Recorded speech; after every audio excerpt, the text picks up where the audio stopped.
Гайхалтай мөн дахин давтагдшгүй нэр төрийн баталгаа болсон аюулгүй спортын бас тухтай гэж дүгнэгддэг нь энэ брендийг илтгэх болно. Өнөөдөр та бүхэндээ хажуугаар нь гарахтаа нүд унахгүй байхын аргагүй машины талаар мэдээлэл бэлтгэлээ.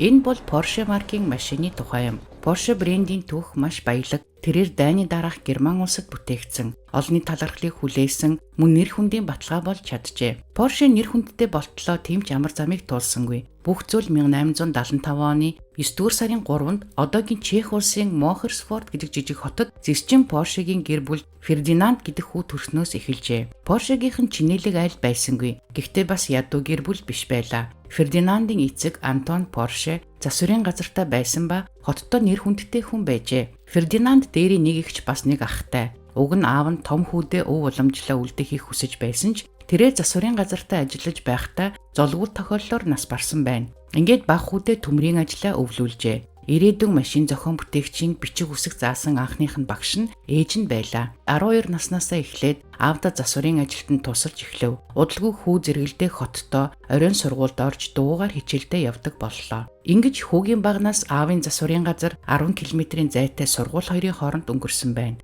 Тэрээр сургуульд 4 жил сурахдаа сурлах сайтай хүү байж 15 наснда хүү анхныхаа цахилгаан генераторыг бүтээж түүгээрээ цахилгаан дамжуулан өөрийн байшинтай холбож хоттой гэрэлтэй 2 дахь айл болсон байна.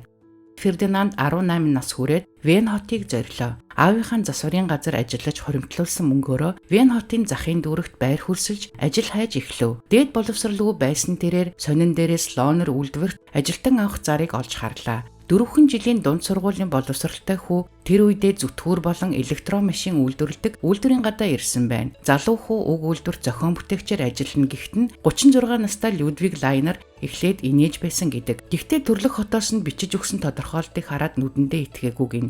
Түүний өмнө 18 настай дээд боловсралгүй хүү гэрээ цахилгаанжуулж мөн хотын даргын гэрэгч гэрэлтэй холбосон гэсэн захидал байлаа. Людвиг хүүг туршиж үзэхээр шийдэж гэхдээ тэрээр Porsche-г дээд сургууль дүргэх хэрэгтэй гэсэн болцол тавьсан байна. Үйлдвэрт ажиллахын хажуугаар эзэн хааны техникийг сургууль суралцж эхэлсэн Porsche-гийн хувьд 1897 он чухал жил болж хувирлаа. Тэрээр анхныхаа электрон моторын хөдөлгүүрийг зохион бүтээж жижиг хэмжээтэй цагт 40 км-ийн хурдтай цэнэгэлдэг машин зохион бүтээсэн явдал байлаа.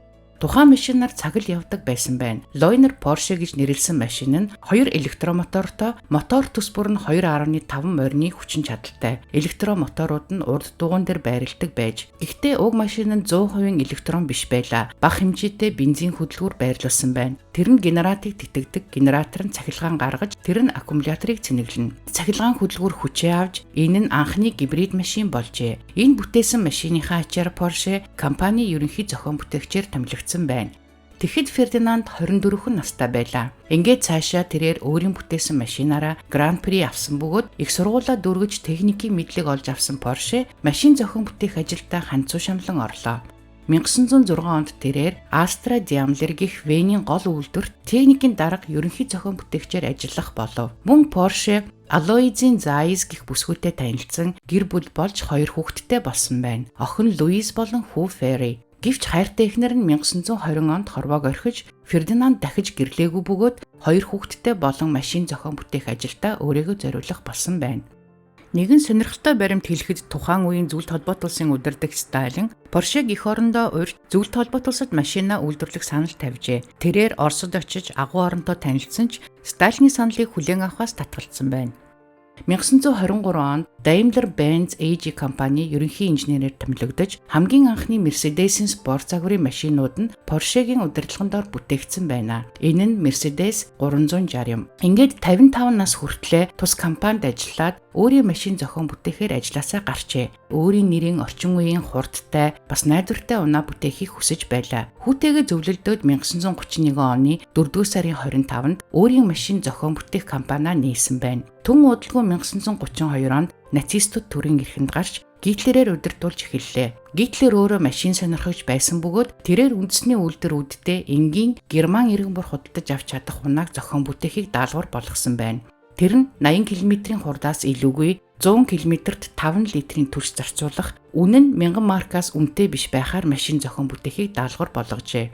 Аав хүү хоёр ирээдүйн ардын унаа болох машины зургийг гаргасан байна. Энэ нь Volkswagen Beetle байлаа. Гитлер төд удалгүй бүхний өмнө Германы энгийн иргэд ажилдаа алхаж биш машинаар бүгд явцгаах болно гэж мэдэгдлээ. Данс руугаа 7 хоног болгоно 5 марк шилжүүлж ингээд 4 жил гэхэд өөрийн хувийн машинтай болох уриалга гаргав. 300 мянган хүн дэмжсэн ч энэ нь биелээ олоогүй юм. Энийн шалтгаан нь дэлхийн 2 дугаар дайн болсон явдал. Гитлерийн мөрөөдөл биелээ олоогүй бөгөөд бүх цугларсан мөнгө дайнд хэрэглэгдсэн байна. Ингээд дайны дараа хуурагдсан хүмүүс Volkswagen-д ханджээ. Мөнгө нэг бол машинаа нэгсэн байна. Porsche-гийн хийж чадах ганц зүйл нь шинэ төрлийн машиныг хөнгөлөлттэй үнээр худалдаж авахыг санал болголоо. Porsche дэлхийн 2 дугаар дайны үед маш чухал зүйлүүдийг хийсэн юм. Тэр үед цахилгааны дутагдал байсан үе. Тэрээр салхины термээр цахилгаан гарган авт мөн цэргийн тоног төхөөрөмждөр ажилласан явдал. Ингээд Фердинанд болон түүний хүү Ферриг 1945 оны 12 дугаар сард дайны гэмт хэрэгт буруутхан баривчил шоронд хорилоо. Жилийн дараа хүн шоронгоос суллагдаж Италийн уралдааны машин зохион бүтээх ажилд оролцлоо. Ингээд олсон мөнгөөрөө энэ нь бараг 1 сая доллартай тэнцэх мөнгийг Францын эрх баригчдад аавыгаа гаргаж авахд зориулсан байна. Аав Поршен шоронд байхдаа ч өөрийнхөө ирээдүйн машиныхаа зураг төсөл дээр ажилласаар байжээ. Шоронд Фердинандын эрүүл мэнд нь муудаж байлаа. 22 сар хорсны эцэст Поршег сулалсан байна. Төд удалгүй 1951 онд Фердинанд Порше зүрхний шигдээсээр хорвоог орхижээ. Гэхдээ тэрээр түүний зохион бүтээсэн цох машин их хэмжээгээр үйлдвэрлэгдэхийг мөн хүүгийнхээ хамтаар зохион бүтээсэн анхны 356 Порше загвар алдартай болж байгааг харж амьдсан юм. Аавыгаа өөд болсны дараа түүний хүүхдүүд компанийг удирдах хамгийн их нэмэр оруулсан нь зохион бүтээгч баг Фердинанд байлаа. 1950 онд тэрээр компани байгуулж байсан анхны хот болох Штутгарт руу эргүүлэн авиацсан байна. Тэд өөрсдөө мотороо үйлдвэрлэж эхэлсэн бөгөөд 1951 онд Porsche албан ёсоор уралдааны номер 1 машин гэдгээ зарлах болно. Шинэ загвар нь Porsche 550 Spider. Энэ машины урд шилэн шулуун, харин машины дээвэр нь зөөлөн эвхэгддэг дээвэртэй байлаа. Ийм шинэ төрлийн загварын машин бүтээснээр Фердинандаас бүр их зүйл хүлээдэг боллоо. 1963 онд Франкфуртын үзэсгэлэн дээр шинэ Поршег танилцуулсан нь Porsche 911. Энэ нь 2 литрийн мотортой 130 морины хүчтэй мөн 5 хурдны араатай зохион бүтээгдсэн байна. Энэ машин нь домог болсон бөгөөд түүний ганц өөлөх тал нь өндөр үн байлаа. Ингээд арай үн багтаа болох үүднээс 912-ыг зохион бүтээж удалгүй 914 загвар гарсан байна. Үүнээс хойш Поршегийн загварууд нь